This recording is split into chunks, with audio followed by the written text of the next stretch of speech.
Good morning student, स्वागत है हमारे यूट्यूब चैनल राइटिक में। और आज हम डिस्कस करेंगे 2021 में अकाउंटेंसी का एग्ज़ाम पैटर्न कैसा रहने वाला है। तो अब की बार आपको कुछ चेंजेस मिलेंगे। ऐसे टाइप क्वेश्चन 2 क्वेश्चन मिलेंगे, प्रत्येक क्वेश्चन 10 मार्क्स का होगा। इसी प्रकार आपको 20 मार्क्स के ऐसे टाइप क्वेश्चन मिलेंगे। Short answer type question 5 question मिलेंगे, जो प्रत्येक क्वेश्चन 4 मार्क्स का होगा, यानी 20 मार्क्स के 4 नंबर के क्वेश्चन होंगे। उसके बाद आपको 4 question very short answer type मिलेंगे, जिसमें प्रत्येक की 2 मार्क्स का होगा। इस प्रकार आपको ये 8 मार्क्स के होंगे। और 12 क्वेश्चन ऑब्जेक्टिव टाइप होंगे, जो 1 मार्क्स का होगा, यानी कि 12 मार्क्स। इस प्रकार ये टोटल नंबर हो जाते 60 मार्क्स का आपका एग्ज़ाम होगा। एग्ज़ाम किस पैटर्न से होता है, उसके लिए आप हमारे इस पूरे वीडियो को देखिए। हमने एक पेपर नए पैटर्न के अकॉर्डिंग तैयार किए गए हैं। अगर आप हमारे चैनल पर नए हैं तो प्लीज़ इसे सब्सक्राइब कर लीजिए, और अगर ये वीडियो आपको थोड़ा बहुत पसंद आए तो प्लीज़ अपने दोस्तों के साथ शेयर कर देना। शुरू करते हैं। पहला क्वेश्चन 1 नंबर का है, यानी 30 मार्क्स आपको पार्टनरशिप अकाउंटिंग से मिलेंगे, 30 मार्क्स आपको कंपनी अकाउंट से मिलेंगे। हम पहले पार्टनरशिप अकाउंटिंग से हमने पूरा वैसा पेपर तैयार किया है, जैसा कि आपको एक मॉडल टेस्ट पेपर आपको पेपर में आपका फाइनल एग्जाम होगा। देखिए, पुराने खेल के सामान की बिक्री, sales of sports material, NPO not for profit organisation के चैप्टर से क्वेश्चन है। पहले ही चैप्टर से यह है, पुराने खेल के सामान की बिक्री से प्राप्त राशि को एक लाभ न कमाने वाली संस्था द्वारा कहाँ लिखा जाता है। 1 मार्क्स का क्वेश्चन है, ऑप्शन टाइप। इसमें लिखा है इनकम एंड एक्सपेंडिचर अकाउंट के debit side, liability side of balance sheet, income and expenditure account के क्रेडिट साइड, और assessed side of balance sheet. तो इसका आंसर होगा इनकम एंड एक्सपेंडिचर अकाउंट के क्रेडिट साइड, इसको हम लिखेंगे। इनकम एंड एक्सपेंडिचर अकाउंट के क्रेडिट साइड सभी इनकम से लिखते हैं। स्पोर्ट्स मटेरियल के बेचने से जो हमें आय प्राप्त होती है वो भी लिखी जाएगी इनकम एंड एक्सपेंडिचर अकाउंट के क्रेडिट साइड। अगला क्वेश्चन है 1 मार्क्स का, नॉट फॉर प्रॉफिट ऑर्गेनाइजेशन को प्राप्त होने वाले दान की प्रकृति किस प्रकार की होती है। कि जो NPO not for profit organisation को जो डोनेशन मिलता है वो किस प्रकार का होता है। एक है सामान्य दान, विशेष दान, ए और बी दोनों, और उसके बाद लिखा है assess side of balance sheet. ये तो ऑप्शन से वैसे ही बाहर है, ए और बी दोनों। इसका आंसर होगा डोनेशन 2 प्रकार के होते हैं, स्पेशल डोनेशन होते हैं और एक सामान्य जर्नल डोनेशन होते हैं। जर्नल डोनेशन का यूज़ हम कहीं भी कर सकते हैं। स्पेशल डोनेशन यानी विशेष दान का प्रयोग हम वहीं कर सकते हैं जहाँ जिस कार्य के लिए वो मिला है, जैसे donation for building, donation for park, donation for swimming pool, etc। अगला क्वेश्चन है, वर्तमान साझेदारों के संबंधों में कोई भी परिवर्तन, वर्तमान यानी जो कंटिन्यूइंग पार्टनर है फर्म के, उनके रिलेशन में कोई भी परिवर्तन जिससे आगे के पेज पर है वर्तमान ठहराव समाप्त हो जाता है, यानी जो पार्टनरशिप डीड है करंट का वो खत्म हो जाता है और एक नया ठहराव, नया पार्टनरशिप डीड करना पड़ता, नया पार्टनरशिप डीड बनाना पड़ता। तो इसे क्या कहा जाता है, साझेदारी फर्म का पुनर्मूल्यांकन, साझेदारी का पुनर्गठन, साझेदारी की वसूली, इनमें से कोई नहीं। इसका आंसर होगा साझेदारी का पुनर्गठन। इसे साझेदारी का पुनर्गठन कहते हैं, यानी एक नया पार्टनरशिप डीड बनता है साझेदारों में अगर प्रॉफिट शेयरिंग रेशियो चेंज हो जाता है। अगला क्वेश्चन है, A B and C are partner in a firm sharing profit and losses in the ratio 4:2। If A retire and new profit sharing ratio B and C is 3:1, find out the gaining ratio। 3 partner थे A B C, जिनका profit sharing ratio था 4:3, 4:2:1। उसके बाद कहते हैं कि A retire हो गया, B और C का न्यू प्रॉफिट शेयरिंग रेशियो हो गया 3:1। आपने कैलकुलेट करना है गेनिंग रेशियो, तो हम गेनिंग रेशियो का फॉर्मूला लिखेंगे। गेनिंग रेशियो का फॉर्मूला होता है new ratio minus old ratio. तो अब हम लिखेंगे पहले, ए तो रिटायरमेंट हो गया, बी विल गेन, बी कितना गेन करता है, बी का न्यू रेशियो लिखेंगे 3/3 और 1 का total 4, minus old ratio 2 upon इनका टोटल 2 और 4 6 और 1 7, यानी कि 2/7। एलसीएम आएगा 28, 4 7 जा और 7 3 जा 21 माइनस 7 4 जा और 4 2 जा 8 यानी 13/28। और उसके बाद लिखेंगे सी विल गेन, सी कितना गेन करता है, सी के लिए 1/4 ये ए का रेशियो और फिर उसकी 1/4 माइनस 1/7 28 आएगा 7 माइनस 4 यानी 3/28। तो इस प्रकार आपका रेशियो आएगा 13:3 और आंसर बी आपका करेक्ट आंसर होगा, ये इसका रेशियो है। उसके बाद फर्म में एक नया साझेदार कैसे बनाया जाता है कि एक नए पार्टनर का एडमिशन एक फर्म में कैसे होता है, इसका आंसर आपको बुक में मिल जाएगा। वैसे इसका आंसर है कि पुराने सभी साझेदारों की सहमति से ही एक नए पार्टनर को फर्म में एडमिशन दिया जा सकता है। नेक्स्ट क्वेश्चन है, ये 1-1 नंबर के क्वेश्चन थे, 6 क्वेश्चन हमारे ऑप्शन टाइप्स के थे। अब ये 1 नंबर का क्वेश्चन है, फर्म में एक नया साझेदार कैसे बनाया जा सकता है, ये मैंने अभी बताया। उसके बाद है ऐसी 2 दशाएं बताइए जिसके अंतर्गत साझेदारी फर्म का समापन हो जाता है। 2 दशाएं बताइए। तो ये पहली दशा है जब कानूनन या वैधानिक कानून के अकॉर्डिंग फर्म का समापन करा दिया जाए, कानून जरूरी हो, या फिर जिस टारगेट के लिए, जिस उद्देश्य के लिए फर्म की स्थापना की गई थी वो उद्देश्य पूरा हो जाए। तो उसके लिए इसका आंसर भी आपको बुक में मिल जाएगा, 1 मार्क्स का क्वेश्चन है। उसके बाद साझेदारी फर्म के समापन का क्या अर्थ है। साझेदारी फर्म का समापन होता है कि जिस फर्म की सारी असेस्ट बेच दी जाए और लाइबिलिटीज़ की पेमेंट कर दी जाए और उसके बाद जो कुछ धन बचता है, अगर कुछ अमाउंट बचती है तो पार्टनर्स को वापस कर दी जाए, यानी फर्म को भी बंद कर दिया जाए, पुस्तक भी बंद कर दी जाए, पार्टनरशिप डीड बंद को भी हटा दिया जाए या रिजेक्ट कर दिया जाए, यानी जब जो पार्टनर्स उनमें कोई अब आगे रिलेशन नहीं रहेगा, उसे कहते हैं साझेदारी फर्म का समापन, यानी पूर्णतः फर्म का कारोबार बंद हो जाना। अब आगे क्वेश्चन है, how will you show the following item in income and expenditure account and relevant data in the balance sheet. आप नीचे दिए गए डाटा को कैसे इनकम एंड एक्सपेंडिचर अकाउंट में दिखाएंगे और बैलेंस शीट में भी कैसे दिखाएंगे। उसके लिए आपके पास ये है, on March 31 2010 stock of stationery दे रखा है 5000 1/4/2009 को और 31/3/2010 को है 4000। क्रेडिटर्स फॉर स्टेशनरी 6200 और 5200।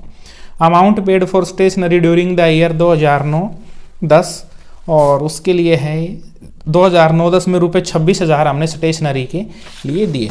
एक 2 मार्क्स का क्वेश्चन है, 4 क्वेश्चन बताए थे 2 मार्क्स के, तो ये उस प्रकार है। देखिए अब इसमें हम एक ये इनकम एंड एक्सपेंडिचर अकाउंट बना के एक नए पेपर शीट पर इस क्वेश्चन को सोल्व करने की कोशिश करते हैं। देखिए हम पहले बनाएंगे एक income and expenditure account. Income and expenditure account आप थोड़ा प्रॉपर वे में बनाना, मैं वीडियो ज़्यादा लंबा ना हो इसलिए थोड़ा सा फास्टली बना रहे हैं।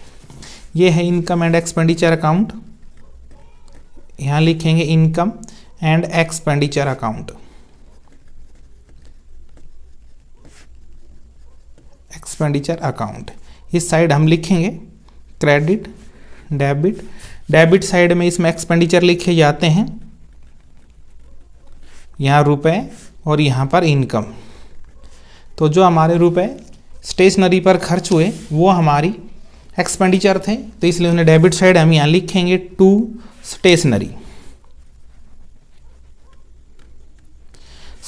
और स्टेशनरी की जो अमाउंट थी वो यहाँ लिख देंगे। क्वेश्चन में दिया गया था कि 26,000 रुपये हमने खर्च किए ये स्टेशनरी पर। इसमें हम ऐड करेंगे ओपनिंग स्टॉक। ओपनिंग स्टॉक को हम ऐड कर देंगे। ओपनिंग स्टॉक ऐड करेंगे। ओपनिंग स्टॉक यहाँ दिया गया है 5,000 1/4/2009 को, वो हम इसमें ऐड कर देंगे। उसके बाद लेस करेंगे क्लोजिंग स्टॉक। क्लोजिंग स्टॉक जो 2010 को दिया गया है 4,000, इसको हम लेस कर देंगे। उसके बाद creditors of stationery, opening creditors को लेस करेंगे, क्लोजिंग क्रेडिटर्स को ऐड करेंगे। ओपनिंग क्रेडिटर्स हैं 6,200, लेस करेंगे opening creditors. Opening creditors 6,200 less कर देंगे, ऐड कर देंगे क्लोजिंग क्रेडिटर्स। क्लोजिंग क्रेडिटर्स और क्लोजिंग क्रेडिटर्स आपके हैं 5,200।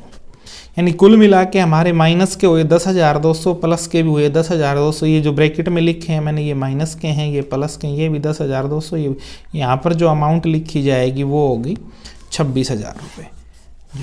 ये एक आपका क्वेश्चन 2 नंबर का जो आपने के द्वारा किया जाना था।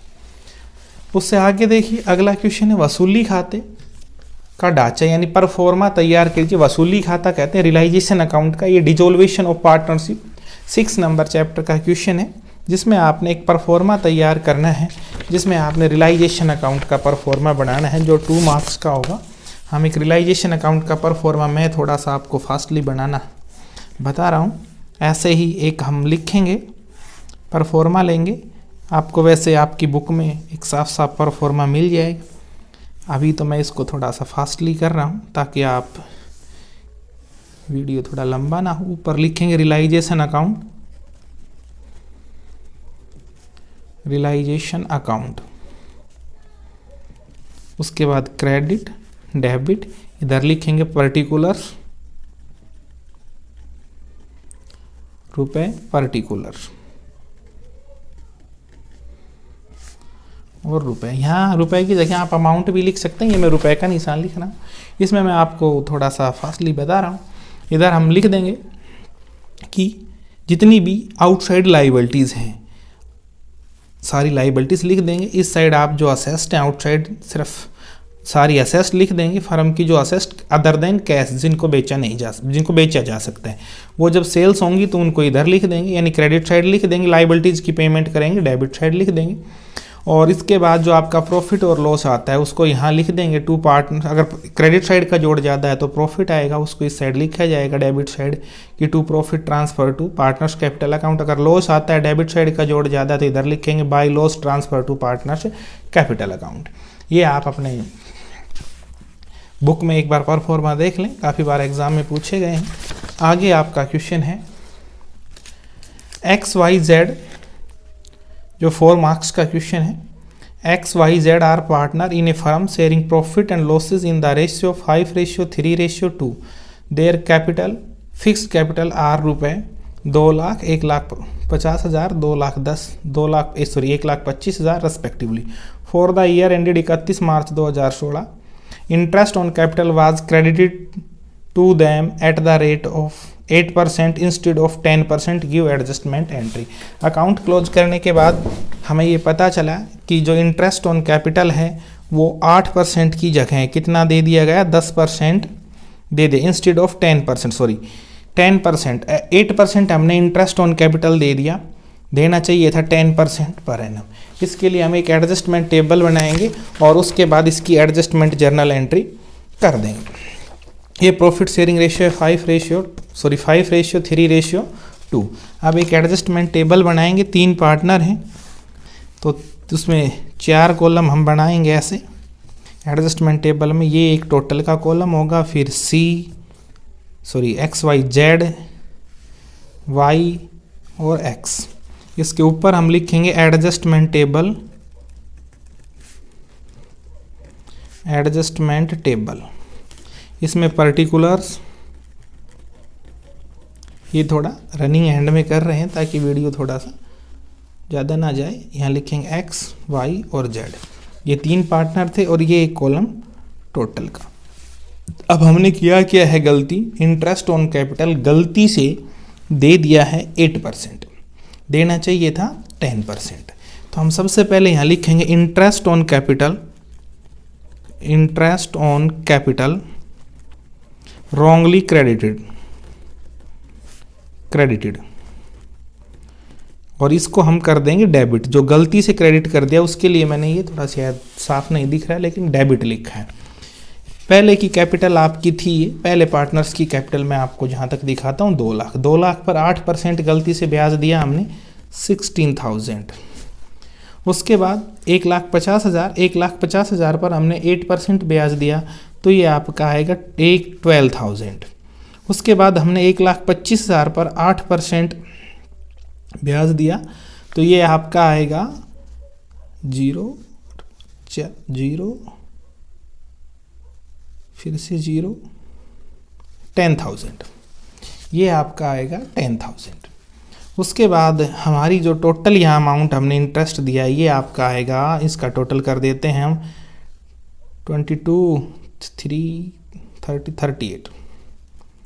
38,000।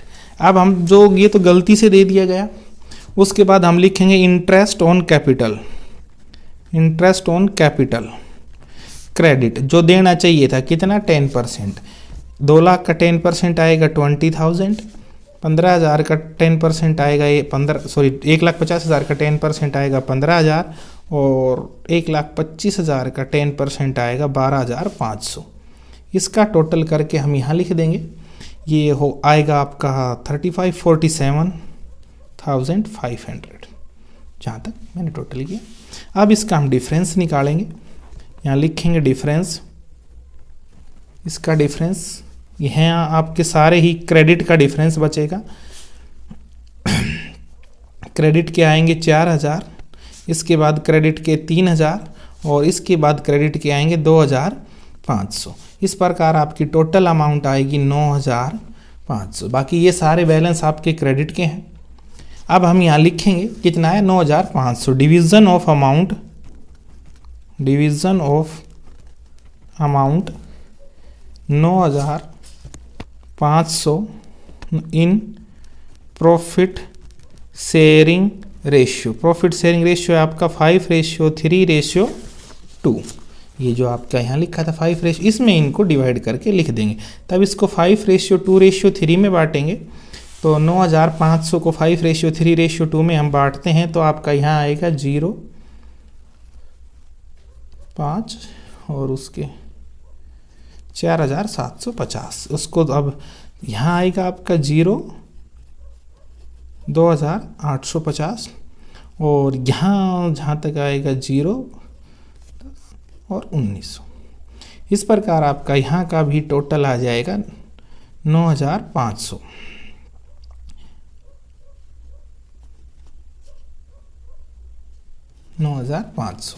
अब हम इनका डिफरेंस निकालेंगे। ये सारे हमने ऊपर क्रेडिट था तो हमने ये डेबिट कर दिया क्योंकि 9,500 का फर्म को लॉस हुआ।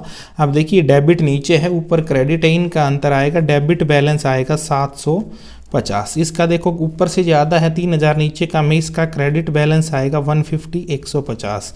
इसका भी ऊपर ज़्यादा नीचे का में क्रेडिट बैलेंस आएगा 600। अब एक्स का अकाउंट डेबिट कर देंगे 750 से, वाई का क्रेडिट कर देंगे 150 से और जेड का भी क्रेडिट कर देंगे 600 से। जर्नल एंट्री लिखेंगे हम, ये था एक्स। जब व्यक्ति का नाम हो उसके साथ अकाउंट वर्ड लिखना जरूरी नहीं होता, हम लिखेंगे X debit 750 to Y. Account हम लिख नहीं रहे हैं क्योंकि व्यक्ति का नाम है 150 और टू जेड 600। ये क्वेश्चन जो आपने एडजस्टमेंट टेबल बनाई आपका 2 मार्क्स का होगा अगर आप ऐसे कर देते। ये थोड़ा प्रॉपर वे में किया जाएगा, मैंने थोड़ा फास्टली किया। उसके बाद आपका आगे क्वेश्चन है एक थ्योरेटिकल। साझेदार के अवकाश ग्रहण के किसी पार्टनरशिप के फर्म से रिटायरमेंट लेने पर साझेदार के अवकाश ग्रहण करने पर संपत्तियों एवं दायित्वों का पुनर्मूल्यांकन क्यों किया जाता है? काल्पनिक मदों की सहायता से पुनर्मूल्यांकन खाता बनाई। इसमें आपने एक रीवैल्यूएशन अकाउंट बनाना है। रीवैल्यूएशन अकाउंट बनाना जाना है आपके द्वारा, और रीवैल्यूएशन अकाउंट बनाने के लिए काल्पनिक मदों से तो आप एक बैलेंस शीट बनाएंगे और उसके नीचे आप कुछ डिजिट लिख देंगे। जैसे मैं आपको बता रहा हूँ कि बैलेंस शीट या तो आप बैलेंस शीट बना लें या फिर आपको पेपर में ही ये बैलेंस शीट किसी क्वेश्चन में मिल जाएगी, वहाँ से उसी बैलेंस शीट को कॉपी कर लें। यहाँ लिखेंगे balance sheet, balance sheet as at, एक डेट लिख देंगे 31 मार्च 2023। इस साइड हम लिखेंगे लाइबिलिटीज, लाइबिलिटीज रुपए, असेस्ड रुपए, लाइबिलिटीज रुपए, असेस्ड। और इसमें ना आपको क्या करना है, अपने मन से एक बैलेंस शीट बनानी। ये काल्पनिक बैलेंस शीट है, कम से कम चीज़ें लिखेंगे। जैसे हम यहाँ लिख देते हैं क्रेडिटर्स, क्रेडिटर्स आपने लिखे 10,000। उसके बाद लिखेंगे कैपिटल, कैपिटल 2 पार्टनर बना लेते हैं ए और बी। एक की हम लिख देते हैं 30,000 और दूसरे की लिख देते हैं 20,000। बस इतनी बैलेंस शीट बनाएं। यहाँ लिखेंगे 60,000। इस साइड हम लिखेंगे कैश, जैसी आपकी मर्जी कितना भी, जैसे हमने लिखा है कैश, और उसके बाद एक ही डिजिट लिख देंगे सन्ड्री असेस्ड। और सन्ड्री असेस्ड हम इसमें से जोड़ दोनों साइड का 60,000 आना चाहिए, यहाँ भी 60,000, और इसमें से 5,000 घटाएंगे तो हमारे पास आ जाएगा 55,000, 55,000। इसके बाद हम दो ही लिखेंगे कि क्रेडिटर्स को कितने रुपए दिए गए और असेस्ड कितने बेची, सॉरी क्रेडिटर्स डिक्रीज हुई है या इंक्रीज, और सन्ड्री असेस्ड इंक्रीज हुई या डिक्रीज रिवैल्यूएशन में। उसके बाद आप एक रिवैल्यूएशन बढ़ा देंगे इनका, तो वो काल्पनिक आंकड़ों से आपका रिवैल्यूएशन अकाउंट तैयार हो जाएगा। इससे आगे देखिए, आगे आपका क्वेश्चन आता है अब 10 मार्क्स का। 10 मार्क्स का क्वेश्चन है जो balance sheet of P and Q on 31 March 2017। Liabilities P's capital 15,000, Q's capital 30,000, general reserve 12,000, creditors 8,000। Properties यानी कोई प्रॉपर्टी असेस्ड है 10,000, फर्नीचर 30,000, स्टॉक 6,000, डेबिटर्स 40,000, कैश 6,000। दोनों साइड का जोड़ है 65,000। इससे आगे इस क्वेश्चन में है profit sharing ratio of P and Q is 1:2। P और क्यू प्रॉफिट और शेयर को बांटते हैं 1:2 में। Admitted R in the following terms, और आर को निम्नलिखित टर्म्स पर एडमिशन करते हैं। R bring 10,500 10,500 as capital and 4,500 4,500 for is share of goodwill. जब आर को एडमिट किया वो 10,500 कैपिटल के लिए लेकर के आएगा और 4,500 गुडविल के लिए। R gets 1/4 share in the future profit, लाभों में 1/4 हिस्सा लेगा। Depreciation charge on furniture, furniture पर 5% डेप्रिसिएशन लगेगा। Stock are revalued at 5,250, stock की रिवैल्यूएशन की 5,250। प्रीपेयर वैल्यूएशन अकाउंट आपने बनाने हैं, revaluation account, partners capital account and balance sheet. 3 account हो गए, यानी कि एक revaluation account, partners capital account और बैलेंस शीट। इसके साथ जैसे आप गुडविल से को सैक्रिफाइस रेशियो में बांटेंगे, सैक्रिफाइस रेशियो कैलकुलेट करेंगे, उसके लिए वर्किंग नोट आपके द्वारा साफ साफ बढ़ाया जाना चाहिए। ये क्वेश्चन थोड़ा ज़्यादा ही लेंथी होता है, थोड़ा बड़ा होता है, इसलिए इसको आप सॉल्व करके इसका क्या आंसर आते हैं, यानी कि रिवैल्यूएशन में कितना प्रॉफिट और लॉस आता है, बैलेंस शीट का टोटल क्या आता है, हमें कमेंट करें। उसके बाद इसके ऑप्शन में एक थ्योरेटिकल क्वेश्चन आपको दिया जाएगा, वह है त्याग अनुपात तथा लाभ प्राप्ति अनुपात। त्याग अनुपात तथा लाभ प्राप्ति अनुपात, सैक्रिफाइस रेशियो और गेनिंग रेशियो से आप क्या समझते हैं, इन दोनों में क्या अंतर है। तो ये आप बुक से देखें। सैक्रिफाइस रेशियो वो होता है जब किसी पार्टनर के एडमिशन पर निकालते हैं, और इसका रेशियो, इसका सूत्र होता है old ratio minus new ratio. और जो गेनिंग रेशियो होता है, ये जब कोई पार्टनर फर्म से रिटायरमेंट होता है या किसी की मृत्यु हो जाती है तब कैलकुलेट करते हैं। इसका फॉर्मूला होता है new ratio minus old ratio. और इनमें क्या अंतर है ये आपको बुक में मिलेंगे, साफ साफ कर सकते हैं, आपकी मर्जी, आप क्वेश्चन करें या ये करें। उसके बाद पार्ट बी शुरू हो जाता है। ये 30 नंबर की पार्टनरशिप अकाउंटिंग हो चुकी है यहाँ तक। अब उसके बाद आता है कंपनी अकाउंट। कंपनी अकाउंट है जो कंपनी की शुरुआत करते हैं कहलाते हैं फाउंडर ऑफ कंपनी। कंपनी की जो शुरुआत करते हैं उन्हें हम क्या कहते हैं, उन लोगों को। इसमें लिखा गया है अंशधारी यानी शेयर होल्डर, डायरेक्टर, प्रमोटर और अकाउंटेंट। तो जो व्यक्ति कंपनी की शुरुआत करते हैं उन्हें कंपनी के प्रवर्तक यानी कि प्रमोटर कहते हैं। ये इसका राइट आंसर होगा जो 1 नंबर का है। उसके बाद है टेबल एफ के अनुसार कॉल्स इन एरियर होने पर ब्याज की दर लगाई जाती है। अगर किसी शेयर पर कॉल्स इन एरियर हो जाती है तो ब्याज की दर क्या रहेगी। पहला क्वेश्चन है 6%, पहला ऑप्शन है 6%। उसके बाद अगले पेज पर है अगले पेज पर आपके पास है 10%, 5% और 12%। तो ये कंपनी की टेबल एफ में दिया गया है कि तब कॉल्स इन एरियर हो तो उस पर आप 10% के हिसाब से ब्याज चार्ज कर सकते हैं। कंपनी की पूंजी कुछ इकाइयों में विभक्त होती है, यानी कंपनी की पूंजी कुछ इकाई मतलब कुछ टुकड़ों में, कुछ हिस्सों में बटी हुई होती है, जिसे कहा जाता है तो उसे हम शेयर कहते हैं। कंपनी की पूंजी छोटे छोटे हिस्सों में, छोटे छोटे टुकड़ों में बटी हुई होती है और प्रत्येक छोटे हिस्से को हम कहते हैं शेयर। उसके बाद नेक्स्ट क्वेश्चन है हमारे पास ऋण पत्र प्रदर्शित करते हैं। डिवेंचर क्या शो करते हैं, लॉन्ग टर्म बोरोइंग, कंपनियों के दीर्घकालीन ऋण, share holders investment, director shares, short term borrowing. इसका आंसर होगा जो डिबेंचर शो करते हैं वो है लॉन्ग टर्म बोरोइंग। ये दीर्घकालीन ऋण के सूचक होते हैं जो कंपनी ने पब्लिक से लिया हुआ है, लोगों से लिया हुआ है। उसके बाद है ये 4 क्वेश्चन थे यहाँ ऑप्शन टाइप के, यानी कि 8 क्वेश्चन एक एक नंबर के कंपनी अकाउंट से हो चुके हैं, 4 क्वेश्चन यहाँ हो गए हैं आपके कंपनी अकाउंट से। तो यानी कुल मिला के 12 क्वेश्चन हमने एक एक मार्क्स के बताए थे। ऑप्शन है हमारे द्वारा कुछ एक क्वेश्चन शायद company account sorry partnership account में डिस्क्रिप्टिव डाले गए हैं।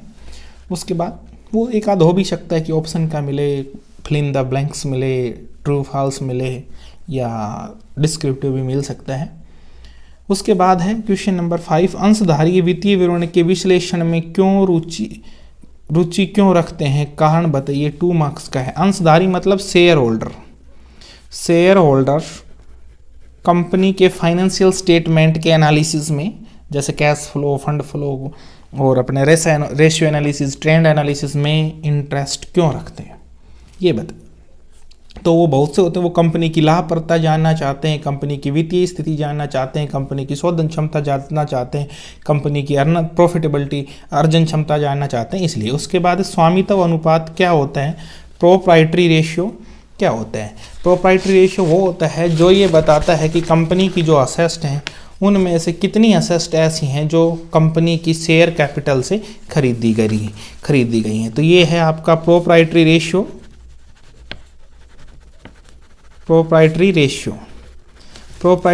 का इसमें आप ये तो लिख सकते हैं किसे कहते हैं, या इसका एक हम फॉर्मूला लिख सकते हैं प्रोप्राइटरी रेशियो का, जो होता है इक्विटी बटे टोटल असेस्ट। इक्विटी बटे टोटल असेस्ट आप ये लिख देंगे 1 मार्क्स 2 मार्क्स का, ऊपर लिख देंगे किसे कहते हैं, जिससे ये पता चलता है कि कितनी असेस्ट ऐसी हैं जो इक्विटी शेयर कैपिटल से खरीदी गई हैं। इसका हम दूसरा रूप ये भी लिख सकते हैं शेयर होल्डर्स फंड, जिसे शेयर कैपिटल ही कहते हैं, divide by total asset. Share holder funds divide by total asset से प्रोप्राइटरी रेशियो की कैलकुलेशन की जाती है। उसके बाद आपका आता है इसमें अगला क्वेश्चन है 2 मार्क्स का ही, सॉरी देखते हैं आगे कितने मार्क्स का उस पर लिखा होगा। Give journal entry for the issue of debenture in the following condition. निम्नलिखित कंडीशन पर इशू ऑफ शेयर की आपके द्वारा एंट्री करनी जानी। Issued 40,000 9% debenture of 50 each at पार।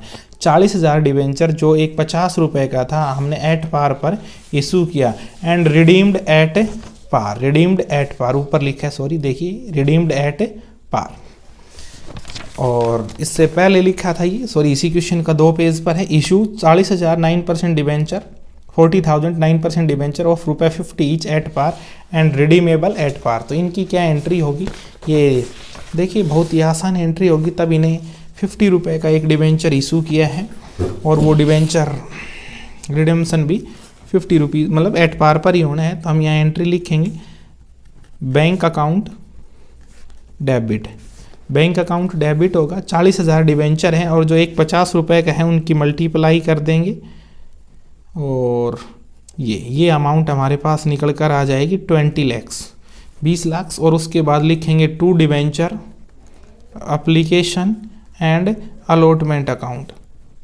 और यहाँ भी रुपए आ जाएंगे 20 लाख। ठीक है, ये एंट्री होगी। दूसरी एंट्री इनको डिबेंचर में ट्रांसफ़र करने की होगी, वो लिखेंगे debenture application and allotment account 20 lakh to debenture account. ये सिंपल सी एंट्री थी जो सेकंड नंबर चैप्टर से ली गई है, जिसके चैप्टर का नाम है इशू ऑफ डिबेंचर। उसके बाद देखिए आप दूसरा क्वेश्चन इसमें दिया गया, 2 नंबर की ये एंट्री थी, 2 की ये 4 नंबर का। Issue of 25,000 8% debenture of 100 each eight A premium of 3% और redeemable eight A premium of 2%। तो ये 10 रुपये का शेयर था, 3% प्रीमियम पर इसको इशू किया गया और रिडम्पशन किया जाएगा 2% प्रीमियम पर। तो इसके लिए हम देखिए लिखते हैं बैंक अकाउंट, एंट्री तो यही होनी है पहले वाली। तो ये दूसरे क्वेश्चन के लिए bank account debit to debenture application and allotment account.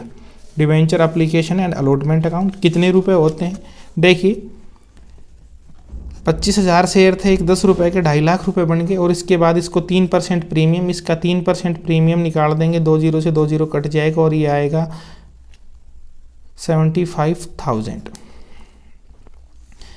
7,500।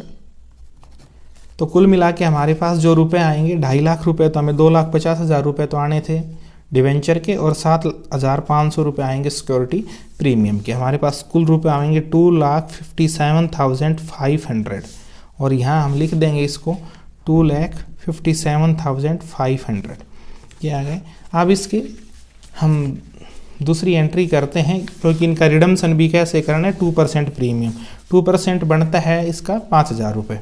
इसके लिए हम लिखेंगे debenture application and allotment account debit 2 lakh, हमारे पास रुपए आए थे 57,500, यहाँ लिखेंगे loss on issue of debenture account debit. Loss हमें कितना हो रहा है, जो रिडम्सन पर प्रीमियम है 5,000, 2%, 2.5 लाख रुपए का।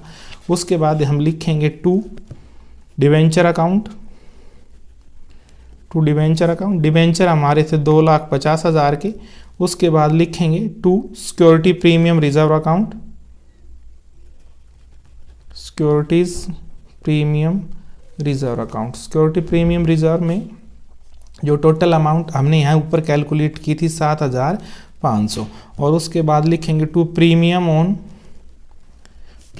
ऑन रिडम्सन है 5,000। इस प्रकार ये क्वेश्चन आपका 4 नंबर का पूरा हो जाता है। ऊपर का 2 नंबर का, जिसमें एट पार पर इशू और एट पार पर रिडम्सन, इस पर इशू भी प्रीमियम पर और रिडम्सन भी एट पार प्रीमियम पर किया गया है 3%। आगे हमारे पास क्वेश्चन है, following information given for 2016 to 17 of SM Limited, total sales 3,50,000, return inward 20,000, stock in the beginning 40,000, stock in the end of the year 26,000, gross profit for the year आपका दे रखा है 66,000। तो आपके पास आपने निकालना है इन्वेंटरी टर्नओवर रेशियो, हमें निकालना है inventory turnover ratio inventory turnover ratio का सूत्र होता है cost of goods sold divide by average inventory.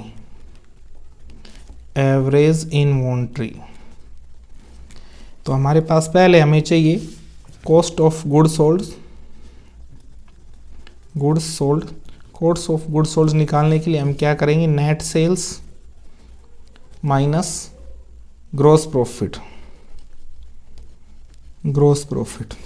Net sale कितनी होगी, 3,50,000 की सेल से रिटर्न इनवार्ड, मतलब सेल्स रिटर्न हो गई 20,000 की, तो आपके पास बची 3,30,000 की, उसमें से ग्रॉस प्रॉफिट 66,000 घटा देंगे, यानी कुल मिला के आपके पास जो नेट सेल्स बची वो है 3,30,000, लेस कर देंगे 66,000, तो इसमें से 66,000 लेस कर देंगे, हमारे पास बचेगा 2,64,000 रुपये। ये तो आ गई हमारी कॉस्ट ऑफ गुड सोल्ड। उसके बाद चाहिए हमें एवरेज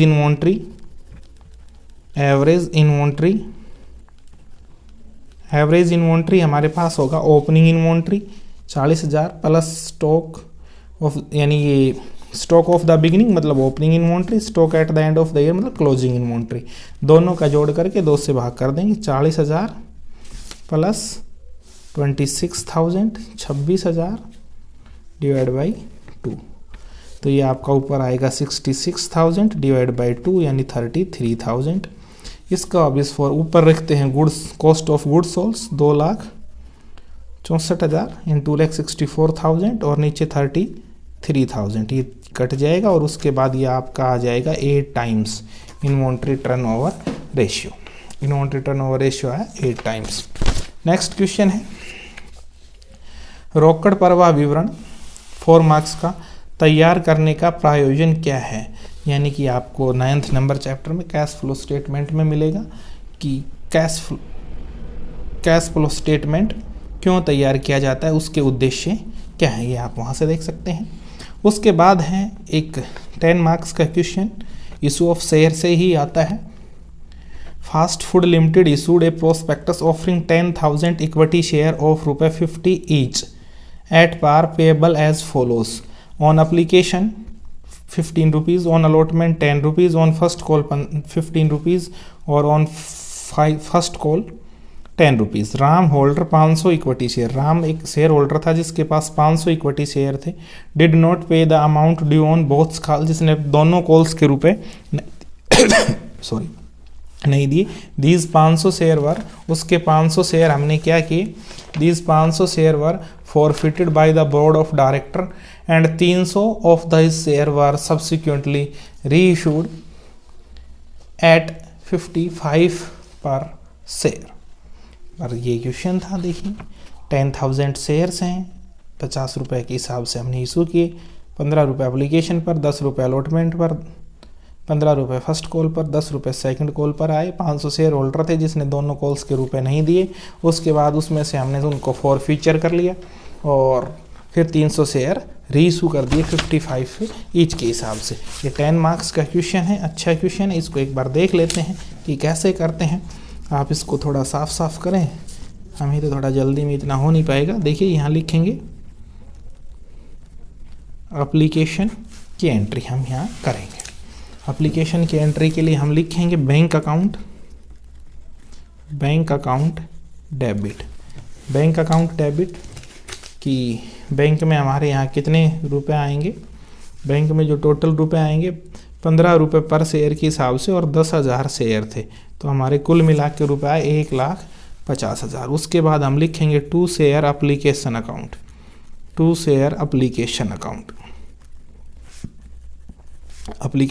1,50,000 रुपये। उसके बाद इस जर्नल एंट्री का नरेशन मैं आपके लिए छोड़ रहा हूँ, वो तो आप लिख ही लेंगे। उसके बाद इसकी दूसरी एंट्री लिखेंगे, शेयर कैपिटल को कैपिटल में ट्रांसफ़र करने के लिए इन रुपयों के लिए यहाँ लिखेंगे शेयर एप्लीकेशन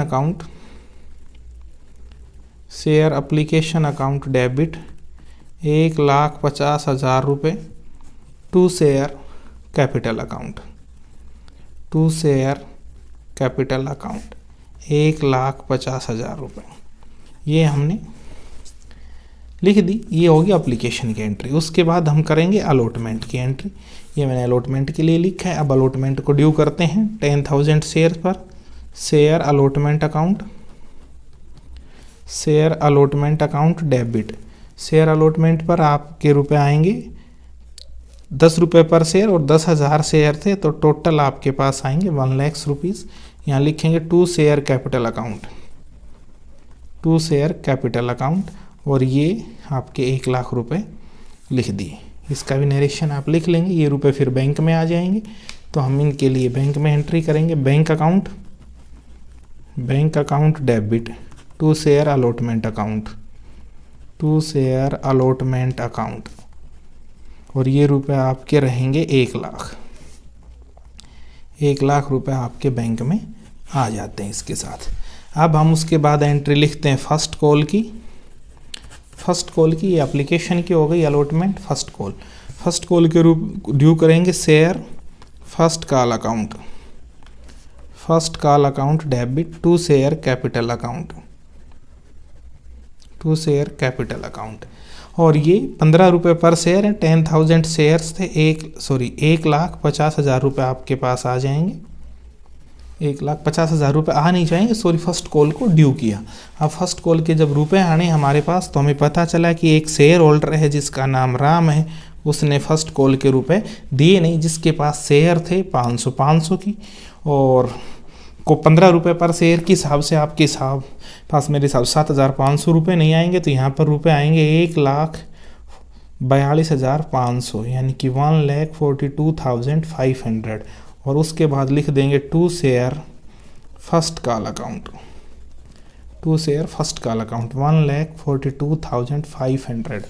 ये रुपए आपके पास आएंगे, यानी कि एक शेयर होल्डर हमारा था जो रुपए नहीं दे पाया। उसके बाद हम सेकंड कॉल की एंट्री करेंगे। ये मैंने सेकंड कॉल का कॉलम बनाया है, इसको ड्यू करेंगे सेकंड कॉल को। Share second call account debit जो अमाउंट आएगी आपकी 10 रुपये पर शेयर मांगे हैं, तो आपके ये रुपए आ जाएंगे total 1 lakh. To share capital account 1 lakh रुपए आपने ड्यू कर दी शेयर होल्डर से मांगे। उसमें भी एक शेयर होल्डर था राम, जो हमारे रुपए नहीं दे पाया, उसके लिए हम लिखेंगे बैंक अकाउंट डेबिट। एक शेयर 500 शेयर थे, 10 रुपये पर शेयर के हिसाब से 5,000 रुपये नहीं आएंगे, तो आपके पास रुपए आएंगे 95,000। To share second call account 95,000 ये हो गए। अब कह रहा है कि जिस व्यक्ति ने रुपए नहीं दिए, हमने उसके शेयर फॉरफ्यूचर कर लिए, तो अब शेयरों के फॉरफ्यूचर की एंट्री हम कर देते हैं। फॉरफ्यूचर की एंट्री कर